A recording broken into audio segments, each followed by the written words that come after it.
But as often happens in such wealthy families, his personal demons, substance abuse, questionable decision-making, didn't help his cause. He died in 2010, leaving behind 2 children, Georgia and Patterson, who themselves have been embroiled in their own legal dramas and battled to get pieces of Doris's fortune.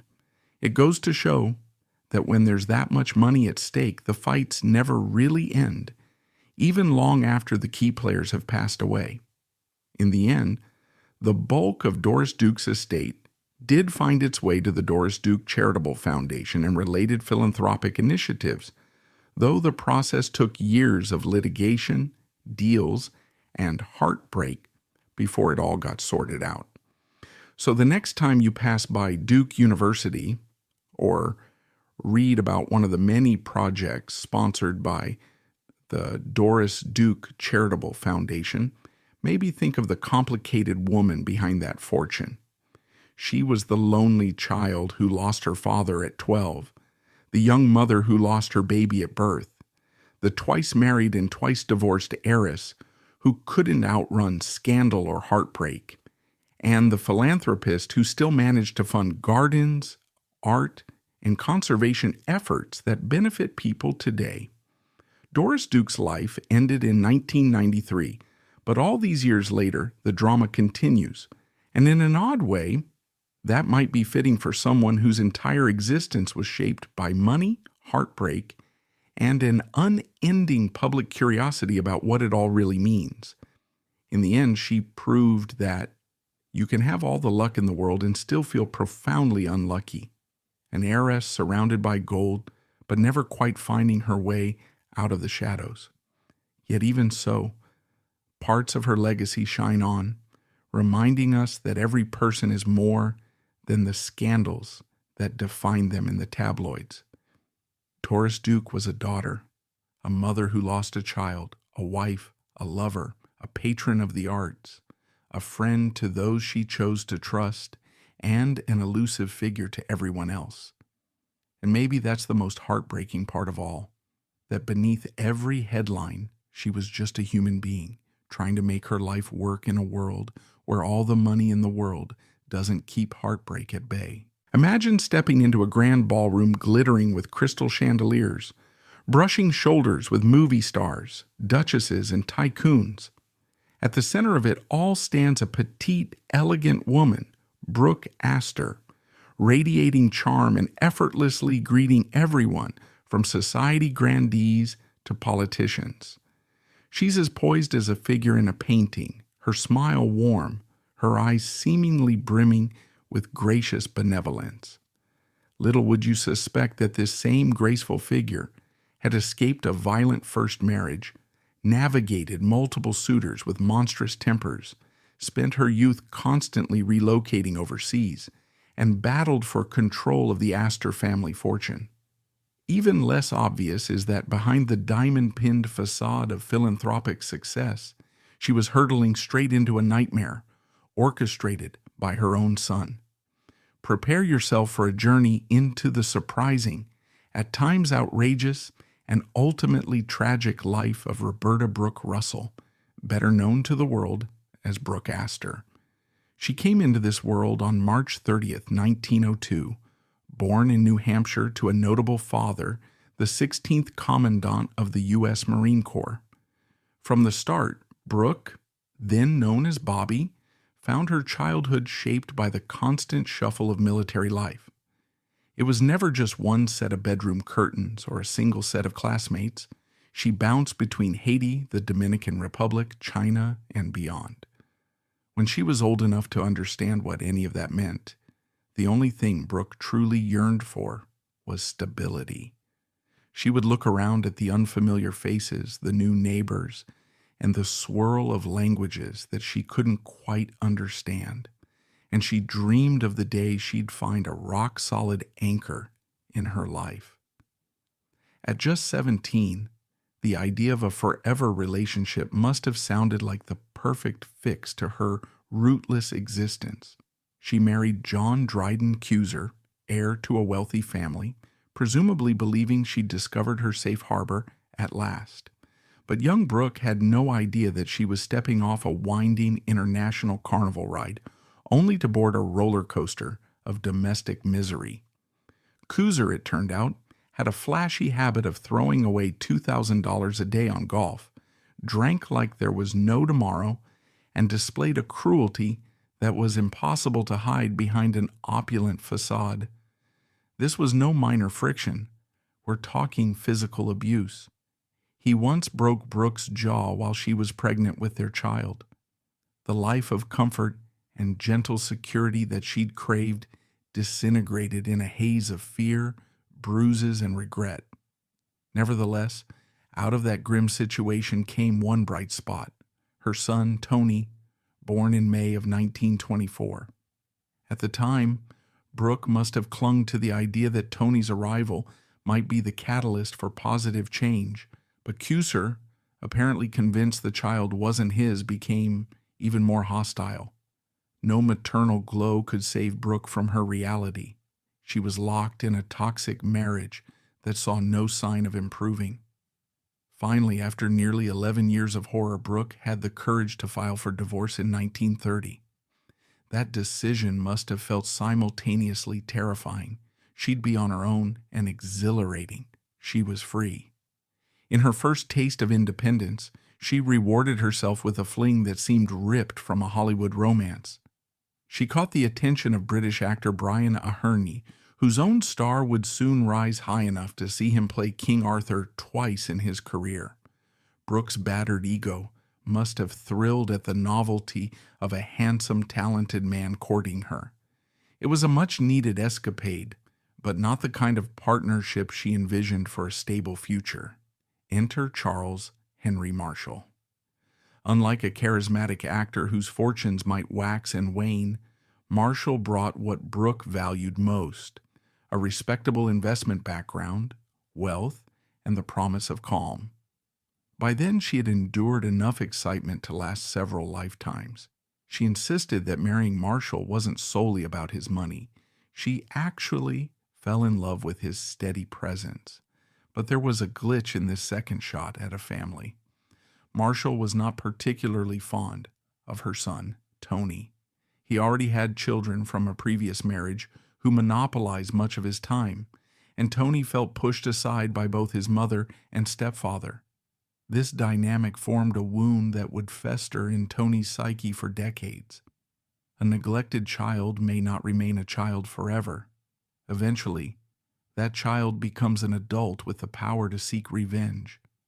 Meanwhile, Brooke was busy building a new identity as Mrs. Marshall, hosting dinner parties, editing for House and Garden magazine, even contributing pieces to Vogue. She was carving out a place in New York society on her own terms. Tony, however, had become more and more rebellious, struggling in school, openly defying authority figures, particularly his mother. It was as if his defiance was a cry for attention that Brooke and her new husband simply didn't grant him. Perhaps hoping to change the dynamic or to grab the only sense of belonging he could find, Tony headed off to fight in World War II. He was wounded in the leg at Iwo Jima, and ironically, that was what finally made Brooke take notice. The idea of her son putting his life on the line and suffering an injury triggered a wave of maternal pride she hadn't publicly shown before. Yet fate intervened. When Tony came home, the physical distance that had grown between them remained. If she had illusions that they might heal, those illusions were short-lived. In 1952, heartbreak struck Brooke yet again. Her beloved second husband died, leaving her grieving and without his financial support. She dabbled in magazine editing and journalism, but none of that paid the kind of money she was used to. For a woman accustomed to living in style, chauffeurs, multiple homes, staff fussing over her, scraping by on a modest editor's salary was unthinkable. She had to plot her next move, and in the rarefied circles she inhabited, a new husband was often the tried-and-true solution to financial woes. Enter the bizarre proposition from a most unexpected source: Minnie Cushing, who was desperate to divorce her spouse, William Vincent Astor. Vincent refused to grant Minnie a divorce unless she could find him a replacement wife. Minnie looked around high society and landed on Brooke. There was just one glaring problem. Vincent Astor was rumored to have a vile temper, was prone to drink, and might be psychologically unstable. Yet he was also fabulously wealthy, heir to the legendary Astor fortune, thanks to his father's tragic demise aboard the Titanic. So, was the possibility of comfort and philanthropic clout worth the risk of another complicated marriage? Brooke and Vincent ended up seated opposite each other at a dinner party, a carefully arranged social chess move designed to spark chemistry. By the end of the evening, Vincent was quite taken with the elegant widow, but Brooke needed more time. She accepted an invitation to visit his pool house at Ferncliff, the Astor family estate. The only conflict in her schedule? Her own son's 35th birthday. Tony was obviously not top priority, and she skipped the celebration to gather intel on her potential new suitor. If Tony had felt neglected before, this was another giant arrow of rejection. It's unclear exactly what went on in that pool house, but the outcome was that Vincent soon sent Brooke ardent love letters, culminating in a proposal. This might have been a second chance at financial security for her, but it also came with a familiar problem. Yet another husband who wanted little to do with Tony. That wasn't enough to deter Brooke. She'd been battered by one husband, ignored by another, and now perhaps felt confident she could handle Vincent's temper if it emerged. She said yes to the marriage. From the outside, it might have looked like a fairy tale union, merging venerable American lineage, the Astors, with a refined widow recognized in Manhattan's best circles. Inside, it was more complicated. Like Brooke's past spouses, Vincent Astor was cold toward Tony, and, ironically, welcomed Tony's twin sons from a later marriage, seeing them as the children he never had. Tony, once again, was on the outside looking in. The more times this pattern repeated, the more deeply Tony's resentment toward his mother anchored in his heart. The marriage ended in 1959 with Vincent's death, and this time Brooke's bank account overflowed rather than dried up. She inherited $60 million from the Vincent Astor Trust, as well as the Vincent Astor Foundation, another $60 million intended for charitable causes. Brooke's philanthropic aspirations soared, but not everyone in the Astor empire was eager for her involvement. The men who had been managing Vincent Astor's trust and foundation attempted to sideline her, telling her to take a cruise around the world, effectively get lost. Brooke, however, was done being a passive accessory. She joined forces with her director, Linda Gillies, and methodically wrested control, soon establishing herself as a philanthropic superstar in New York. She launched major initiatives, publicly donated to museums, libraries, and cultural institutions, and built the persona of a gracious society queen who used her fortune for the public good. Amid all this hustle and bustle, Tony surfaced again. By now, he had grown into middle age, married and divorced more than once, and was searching for a third wife. Brooke saw a pattern in her son's romantic choices. Was he constantly on the lookout for something he'd been denied since childhood? That question remained hypothetical, but Tony's next spouse raised more than a few eyebrows. Her name was Charlene Detweiler Tyler, a woman 21 years younger and significantly less affluent than Tony. Worse, Brooke already knew her from church. Charlene had been the wife of Brooke's priest, Reverend Paul Gilbert. That detail alone was scandalous enough to rattle high society, but Brooke's suspicion ran deeper. She believed Charlene's interest in Tony had one motivation: inheritance. Despite her suspicions about her new daughter-in-law, Brooke tried to maintain a veneer of civility. Publicly, she was climbing new social heights. In 1998, she was honored at the White House with the Presidential Medal of Freedom for her charitable work. Ironically, she had little fondness for President Clinton's politics, but found herself thoroughly enjoying his personal charm. Any vow Brooke had made to be merely polite ended when he started flirting, and, to her surprise, she flirted back.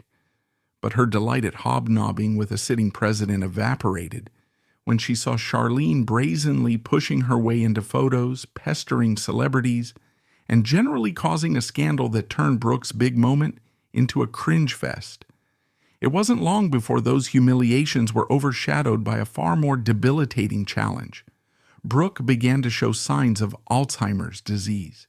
Family members, especially Tony, were quick to notice that her memory faltered. She occasionally insisted on driving her Mercedes, despite the fact that her own dog refused to get in the car. An uncanny sign that even the family pet knew the roads weren't safe with her behind the wheel. By around Christmas of 2000, Tony had taken Brooke to a specialist to confirm the onset of senile dementia.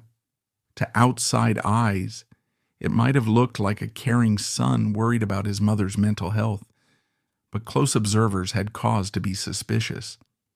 Tony had long resented the woman who'd left him feeling abandoned since childhood. Now, he had the perfect excuse to take control.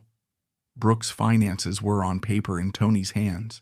He shared power of attorney with Henry Christensen III, a lawyer from the prestigious Sullivan and Cromwell firm. Tony had a laundry list of concerns, but at the top was a scenario that seemed to keep him awake at night. What if Brooke outlived him? He had a pacemaker, had endured heart attacks, and his health was precarious.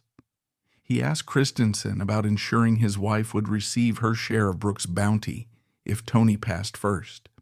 Christensen refused to budge on the estate's stipulations.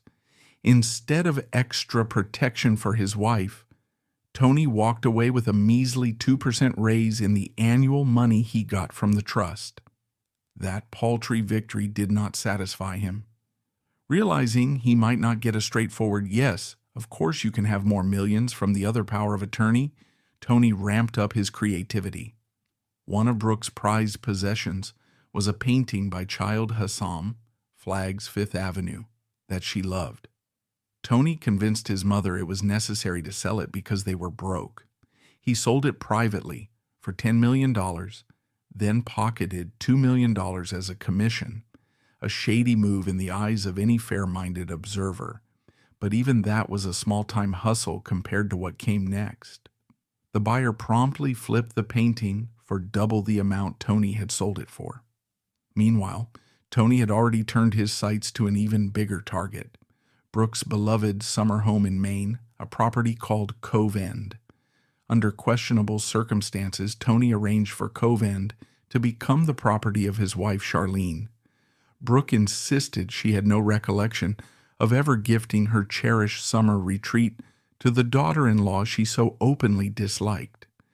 Tony swore she'd agreed, but it was simply his word versus the addled mind of an elderly woman with Alzheimer's. As staff members carried on at Cove End, business as usual, Tony and Charlene began to assume full control. They told no one that the property's ownership had changed. The staff didn't suspect anything until paychecks continued to come from Brooke's account. So it was as if Brooke was still in charge. But soon, Tony and Charlene fired these workers, systematically eliminating the staff's employment. Why? Because Brooke had once included provisions in her will that rewarded staff members if they remained employed until her death. By firing them, Tony and Charlene wouldn't have to pay out a dime. Some of these longtime employees lost not only their jobs but also the final bequests Brooke had intended for them. If that weren't worrisome enough, Henry Christensen turned out to be a dubious ally for Brooke as well. He arrived one day with papers Brooke clearly didn't understand. She signed them, trusting that her power of attorney and friend would explain what she was agreeing to. Later, when she asked her butler, Chris Ely, "What did I just sign?" they had to call Christensen for answers. He refused to tell them. Brooke's confusion escalated, as did her sense of helplessness.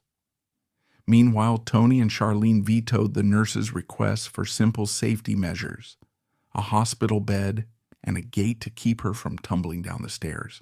Their explanation? Such items would spoil the look of the apartment. Yes, apparently safety rails are dreadful for a sophisticated decor. Brooke, for her part, responded in the only way she could. She started handing out her possessions to cherished visitors whenever someone managed to slip past the social blockade that Tony had created.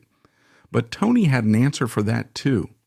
He turned away guests or insisted that postcards would suffice to keep in touch. He fired Brooke's longtime secretary and brought in a replacement who hovered like an armed guard whenever friends dropped by. Almost everyone felt too uncomfortable to stay in that atmosphere. They stopped coming, leaving Brooke increasingly isolated. Tony's bitterness manifested in an even more personal act. Among Brooke's many possessions were boxes containing photographs, family pictures, editorial shots from magazine features, documents that had historical value. Tony set about shredding 70 boxes of these materials. Whether that was an attempt to erase certain memories or to destroy evidence of something else, it clearly demonstrated he was no longer satisfied with nibbling at her estate. He wanted to crush any vestige of her independence, rewriting history to suit himself. Soon after, Tony and an estate lawyer known for underhanded tactics, Francis X. Morrissey, started pushing for changes in Brooke's will. Their new draft singled out exactly two primary beneficiaries, Tony and Charlene. Morrissey would receive a healthy cut as compensation for his legal expertise. So who could rescue Brooke from the steamroller of betrayal? Unexpectedly, her salvation arrived from within Tony's own bloodline. One of the twin sons Tony had fathered, Philip C. Marshall, took legal action to remove his father as Brooke's power of attorney. This triggered a media firestorm. The revered Brooke Astor, beloved for her philanthropy and cultural contributions, was supposedly living in squalor thanks to her own son. As the case made headlines, horrifying details surfaced. Tony severely limited his mother's medications. He slashed visits from doctors. She was essentially reduced to a bedridden figure who signed checks for Tony's convenience. She counted single-dollar bills as though she might go hungry. In her home, a once glamorous living space had deteriorated to the point of filth. Yet the most heartbreaking blow came when Tony fired Brooke's faithful butler, Chris Ely. Ely was more than a servant. He was her friend, her confidant, the one who made her laugh and took her for drives when she felt suffocated by the darkness of her day-to-day existence. With Ely gone, even that last refuge of companionship vanished. Brooke also adored her dachshunds, Girlsy and Boise. But Tony and Charlene cut corners there too. They fired the dog walkers, relegating the poor animals to the pantry. When they relieved themselves in the dining room, staff had to yank up the carpets, and eventually the wood floors warped from urine damage. Brooke could no longer have the comfort of petting them often, because Tony worried the dog's nails might scratch her fragile skin. It was like a twisted game in which Tony systematically took away every source of joy or solace in Brooke's life.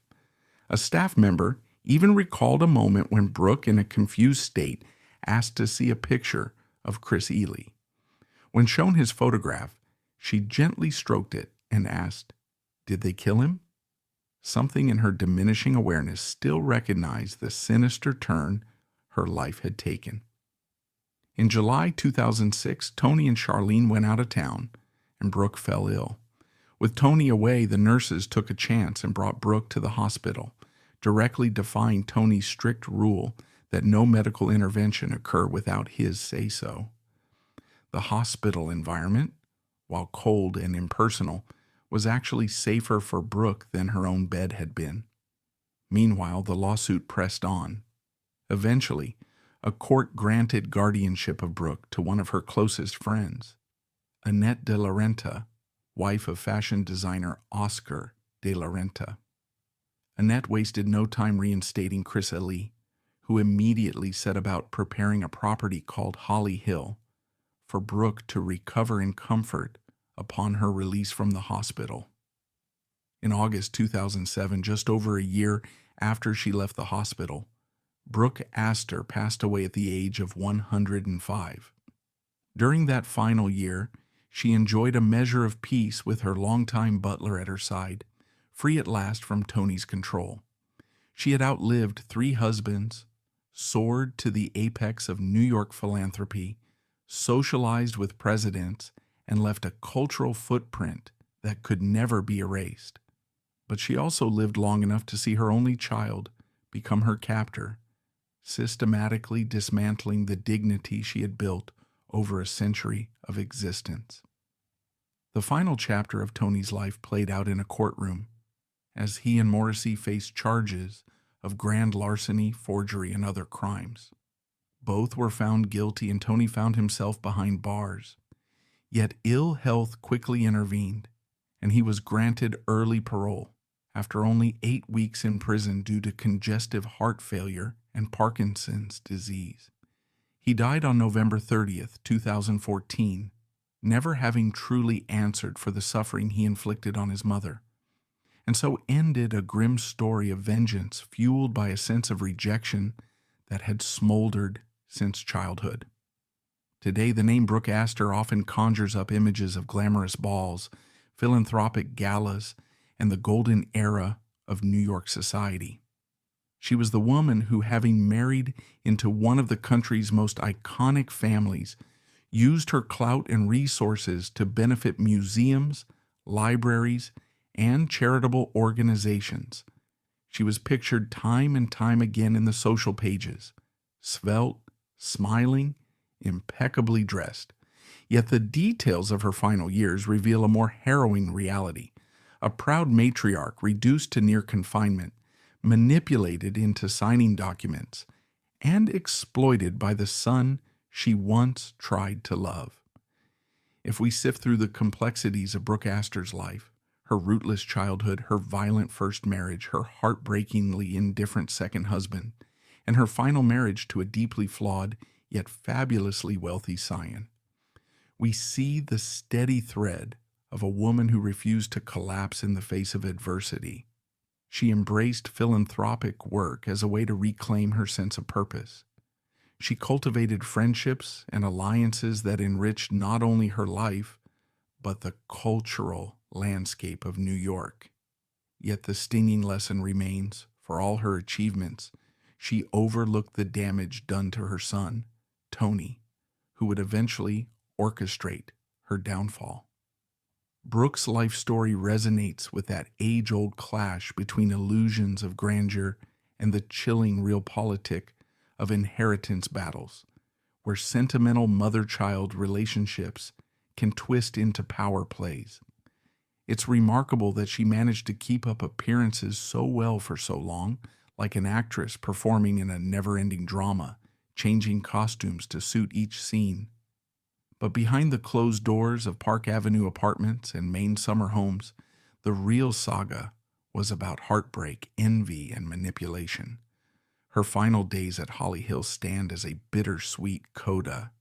She was at last in a place where she had comfort, familiar surroundings, and the companionship of someone who genuinely cared for her.